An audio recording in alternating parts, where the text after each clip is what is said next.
দেশত্যাগের আগে পদত্যাগ করেননি শেখ হাসিনা। সংবিধান মতে তিনি এখনও বাংলাদেশের প্রধানমন্ত্রী। ক্ষমতাচ্যুত প্রধানমন্ত্রী শেখ হাসিনাকে নিয়ে আবারও শুরু হয়েছে নতুন টানাপোড়া।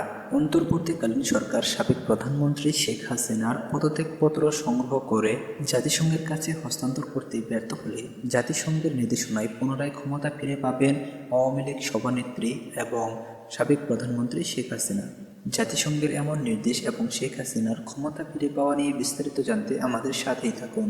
গত ৫ই আগস্ট বৈষম্য বিরোধী ছাত্র আন্দোলনের জের ধরেই দেশ ছাড়তে বাধ্য হন সাবেক প্রধানমন্ত্রী এবং আওয়ামী লীগ সভানেত্রী শেখ হাসিনা। শেখ হাসিনা দেশ ছাড়লেও পদত্যাগ করেছিলেন কিনা সেটা নিয়ে রয়েছে নানা সন্দেহ। এরই মধ্যেই প্রশ্ন উঠেছে শেখ হাসিনার পদত্যাগের দালিলিক প্রমাণ নিয়ে। এদিকে জাতিসংঘ জানিয়ে দিয়েছে শেখ হাসিনার পদত্যাগপত্র সংগ্রহে ব্যর্থ হলে জাতিসংঘের নিষেধাজ্ঞা আসতে পারে অন্তর্বর্তীকালীন সরকারের উপর। জাতিসংঘ আরও জানিয়েছে তার পদত্যাগের প্রমাণপত্র দাখিলে ব্যর্থ হলে শেখ হাসিনা নির্বাচনের মাধ্যমে পুনরায় সরকার গঠন করতে পারবে এবং অন্তর্বর্তীকালীন সরকারকে বাদ দিয়ে অতি দ্রুত নির্বাচনের ব্যবস্থা করা হবে।